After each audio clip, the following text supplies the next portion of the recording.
దేవుడు తన పోలికలో తన ఆకారంలో మానవుని సృజించినట్లుగా దేవుని యొక్క ఆత్మ నన్ను సృజించను, సర్వశక్తుని యొక్క శ్వాసము నాకు జీవమిచ్చును అని భక్తుడైన యోబు గ్రంథం 33:4 సెలవిచ్చిన రీతిగా దేవుని యొక్క ఆజ్ఞను మీరిన ఆదాము హవ్వలు ఏ విధంగా ఈ లోకంలోకి మరణాన్ని తీసుకుని వచ్చారో ఆ మరణమే తిరిగి రాని మార్గము అని ఇక్కడ మనం చూడవచ్చు. తిరిగి రాని మార్గము కాబట్టి ఇక్కడ అంటున్నాడు, భక్తుడు అంటున్నాడు, తిరిగి రాని మార్గమున నేను వెళ్ళుదును అంటున్నాడు. నేను ఇప్పుడు నడుస్తున్న నడక జరుగుతూ ఉంది, నేను నడుస్తున్నాను, కానీ నేను తిరిగి రాని మార్గమునకు వెళ్ళుదును అని యోబు సెలవిచ్చినట్లుగా మనం చూస్తున్నాం. దీన్నే ఏమన్నారంటే, ఆదాము అవ్వలు దేవుని యొక్క ఆజ్ఞను అతిక్రమించడం ద్వారా వచ్చిన మరణమే తిరిగి రాని మార్గము అని ఇక్కడ పరిశుద్ధాత్మ దేవుడు మనకు తెలియజేస్తున్నాడు.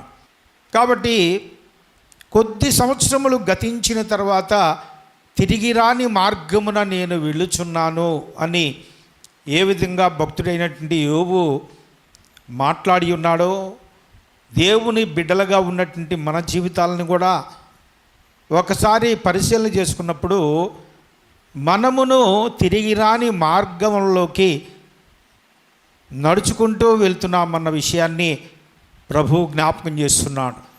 మరి ఇది మరణ మార్గం. ఈ తిరిగి రాని మార్గం ఏంటంటే మరణము. ఈ మార్గంలోకి మనం వెళ్ళగలము కానీ మనం తిరిగి రాలేము. ఈ మార్గము ఎలాగుంటుందో, ఎలా వెళ్ళవలసి వస్తుందో మనకెవ్వరికీ తెలియదండి ప్రియులారా. ఆలోచన చేయండి. చాలామందిని మనం గమనించినప్పుడు ఆ మార్గంలోకి వెళ్ళిపోయిన వారు చాలామంది ఉన్నారు. ఈ మార్గంలో మనం ఎప్పుడు వెళ్ళవలసిందో మనకెవ్వరికీ తెలియదని ఇక్కడ దేవుని యొక్క వాక్యం మనకు చెప్తుంది. అయితే మానవుని యొక్క జీవితము సాగిపోయిన నీడవలెను, నీటి బుడగవలెను, ఎగిరిపోవు పొగవలే, గడ్డి పువ్వు వలె, నేతగాని నాడి కంటెను వాడిగా గతించుచున్నదని బైబిల్ గ్రంథం మనకు తెలియజేస్తూ ఉంది. ఆ దినాల్లో మానవుడు పాపం చేసిన తర్వాత మనం గమనిస్తే మరి మానవుని యొక్క జీవితము సుఖదుఖములతో ఉన్నట్టుగా మనం చూస్తున్నాం. మానవుని యొక్క జీవితము కీడు మేలులతో ఉన్నట్లుగా మనం చూస్తున్నాం.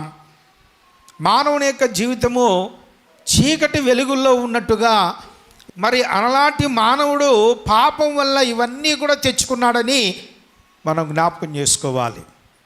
మానవుడు చేసినటువంటి పాపాన్ని బట్టి సుఖదుఖములు, చీకటి వెలుగులు, మేలు కీడులు చివరికి మరణంతో ముగించబడుతూ ఉన్నట్టుగా మనం చూడవచ్చు. అందుకే దావీదేమంటున్నాడు, రాజైన దావీదేమంటున్నాడంటే, యెహోవా నా అంతము ఎట్లుండునది నాకు తెలియచేయము, నా దినముల ప్రమాణము ఎంతైనది నాకు తెలుపు, నా ఆయువు ఎంత అల్పమైనదో నేను తెలుసుకొని కోరుచున్నాను. నా దినముల పరిమాణము నువ్వు బెత్తనంతగా చేసి ఉన్నావు, నీ సన్నిధిని నా ఆయుష్కాలము లేనట్టే ఉన్నది. ఎంత స్థిరుడైనను ప్రతి వాడును కేవలము ఒట్టి ఊపిరి వలె ఉన్నాడు అని కీర్తన గ్రంథం 39:4-5 ఈ విధంగా దావీదు భక్తుడు సెలవిస్తున్నట్టుగా మనం చూస్తున్నామండి ప్రియులారా. ఎంతండి ఆలోచించండి. మానవుల యొక్క ఈ ప్రయాణము, ఈ దిన ప్రయాణము, మనం రోజు ప్రయాణించే ప్రయాణం అంటే ఏదో ఒక ఊరికో లేకపోతే ఇంకొక గ్రామానికో, మా పల్లెలకో, మా పట్టణాలకో మేము వెళ్ళే ప్రయాణమా అని అంటారేమో. ఆ ప్రయాణం కాదు. దేవుడు సెలవిచ్చేది ఏంటంటే మన జీవిత ప్రయాణం ఎలాగున్నది. దావీదు అంటున్నాడు, నా అంతము ఎట్లున్నది. ఎవరైనా ఎప్పుడైనా ప్రార్థన చేశారా? ప్రార్థన చేయటం భయం అండి ప్రియులారా. ఎందుకు? అంతం గురించి, మరణం గురించి ఎవరు కూడా ప్రార్థన చేయరు. ఎందుకంటే అంతము అనేది లేక మరణము అనేది చాలా భయంకరమైనది. దావీదు భక్తుడు అంటున్నాడు, నా అంతము ఎట్లుండునది, నా దినముల ప్రమాణము ఎంతైనది నాకు తెలుపుము, నా ఆయువు ఎంత అల్పమైనదో నేను తెలుసుకొనగోరుచున్నాను. నా దినముల పరిమాణము నీవు బెత్తెడంతగా చేసి ఉన్నావు. ఏమంటున్నాడు చెప్పండి? నా దినముల పరిమాణము నీవు బెత్తెడంతగా చేసి ఉన్నావు. బెత్తెడు అంటే మనకు తెలుసు కదండి, 4 వేళ్ళు. ఈ 4 వేళ్ళు కలిస్తే బెత్తెడు అంటారు. దాన్ని మన యొక్క మానవ జీవితానికి అన్వయించుకుంటే బాల్యము, యవనము, కౌమార్యము, వృద్ధాప్యము, అది బెత్తెడు ఎంత అంటే బైబిల్ చరిత్రను మనం చూసినప్పుడు, భక్తులు కానీ భక్తిహీనులు కానీ వారి చరిత్రలు మనం గమనించినప్పుడు, మొట్టమొదటి మానవుడు ఆదాము 930 ఏళ్ళు బ్రతికాడు. ఆ తర్వాత అబ్రహాము 175 సంవత్సరాలు జీవించాడు. ఆ తర్వాత అతని యొక్క మనవడైనటువంటి యోసేపు 110 సంవత్సరాలు జీవించాడు. ఆ తర్వాత మోషే భక్తుని చూస్తే 120 సంవత్సరాలు జీవించాడు. అది ఆ మరణం గ్రాఫిక్ అనేది తగ్గుతూ వస్తున్నట్టుగా మనం చూస్తున్నాం. మరి దావీదు కాలం వచ్చేసరికి 70 సంవత్సరాలు, అధిక బలం ఉంటే 80 సంవత్సరాలు. వింటున్నారా? ఇప్పుడు ఈ కాలం వచ్చేసరికి మానవుని యొక్క ఆయువు 40 సంవత్సరాలకు పడిపోయిందండి ప్రియులారు. ఇంకా కొంతమంది లోకంలో పాపం చేస్తూ వాళ్ళ ఇష్టానుసారంగా జీవిస్తుంటే 18 సంవత్సరాలకి చనిపోయే వాళ్ళు ఉన్నారు, 20 సంవత్సరాలకి చనిపోయే వాళ్ళు ఉన్నారు. ఇంకా మనం డీప్గా ఆలోచిస్తే తల్లి గర్భంలోనే శిశువు పిండంగా ఉన్నప్పుడే చనిపోతున్నారు. ఇవన్నీ కూడా మనం చూసినప్పుడు ప్రియ దేవుని బిడ్డలారా, మానవుని యొక్క ఆయువుకు వయోపరిమితి లేదు. మరణానికి ఎవరు కూడా మరణాన్ని తప్పించుకోలేరు. మరణము చేత మింగబడకుండా ఉన్న నరుడే లేనే లేడు అనే విషయాన్ని మనం జ్ఞాపకం చేసుకోవాలి. కాబట్టి నీ సన్నిధిని నా ఆయుష్కాలము లేనట్టే ఉన్నది. ఏమంటున్నాడు చెప్పండి? దావీదు భక్తుడు ఏమంటున్నాడు? నీ సన్నిధిలో నా ఆయుష్కాలము లేనట్టే ఉన్నది అని ఇక్కడ చెప్తూ ఉన్నాడండి ప్రియులారా. మన ఆయువు ఈ లోకంలో లేనట్టే ఉన్నది. ఇక్కడ వాక్యము యొక్క ఉద్దేశం ఏంటంటే నీవు ఎన్ని సంవత్సరాలు జీవించావు అనేది కాదు ఇక్కడ ముఖ్యమైన పాయింట్. నీవు జీవించిన సంవత్సరాల్లో నీ గురి ఏమిటి, నీ గమ్యం ఏమిటి అనేది నువ్వు ఒకసారి ప్రశ్నించుకున్నావా? చాలామంది జీవితాలు మనం పరిశీలించినప్పుడు పిల్లలు పుట్టినప్పుడు పిల్లలకు మంచి క్రమశిక్షణ నేర్పిస్తారు, విద్యాబుద్ధులు నేర్పిస్తారు. ఆ తర్వాత మరి బాల్యదశ అయిపోతుంది, యవ్వన దశకు వచ్చేసరికి ఆ పిల్లవాడు లేక ఆ అమ్మాయి వివాహం చేస్తారు. వివాహం అయిపోయిన తర్వాత వాళ్ళ కుటుంబాలు ఏర్పడితే వాళ్ళకి పిల్లలు అంటే నువ్వు నీ మనమళ్ళు మనవరాళ్ళని చూస్తావు. ఆ తర్వాత మరి వారి యొక్క కుటుంబాల్లో జరుగుతున్నటువంటి పరిణామాలన్నీ కూడా జరుగుతూ పోతూ ఉంటాయి. చివరికి ఒక్కసారి వెనక్కి తిరిగి చూస్తే ఏమైనా మనం సాధించామా అంటే సాధించింది ఏమీ లేదండి ప్రియులారా.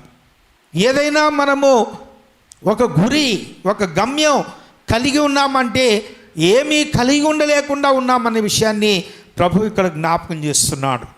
నీ గమ్యం ఏంటి, నీ గురేంది? మనకు ఒక గురి ఉంది, మనకు ఒక గమ్యం ఉంది. ఈ కవనెంట్ చర్చికి ఒక గురి ఉంది, ఒక గమ్యం ఉంది. అదేంటంటే 2025 సంవత్సరం చివరి నాటికి 1000 మందిని మనము ఆత్మల్ని సంపాదించాలి. స్తోత్రం చెప్పండి, గట్టిగా చెప్పండి హల్లెలూయా. దాని కొరకు మీరు ప్రార్థన చేయండి.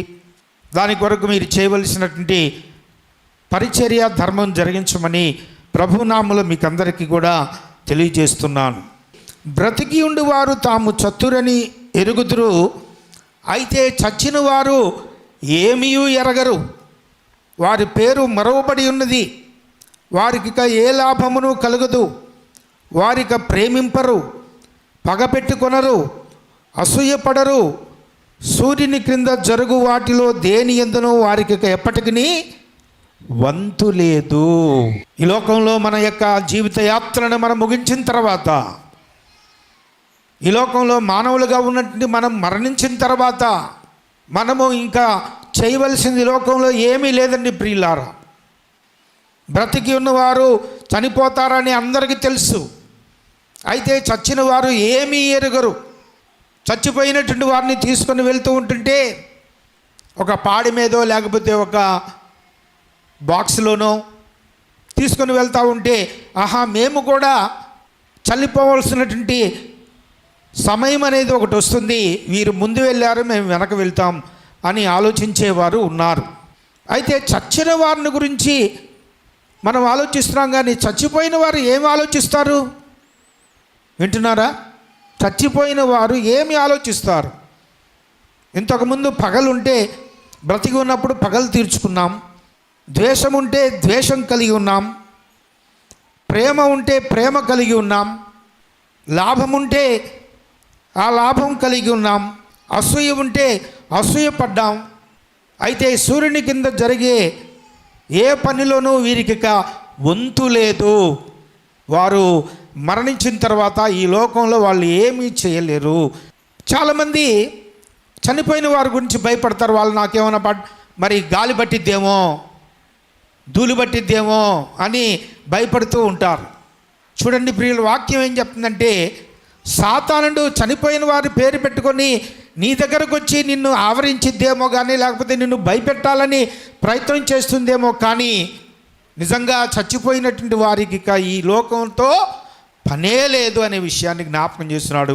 కాబట్టి ఎవరైనా పేరు పెట్టుకొని వస్తే గాలి కానీ దెయ్యం కానీ పట్టి ఉంటే వారు నాకు పడతారేమో అనేటువంటి భయం మనం ఏమాత్రం కూడా కలిగి ఉండకూడదు.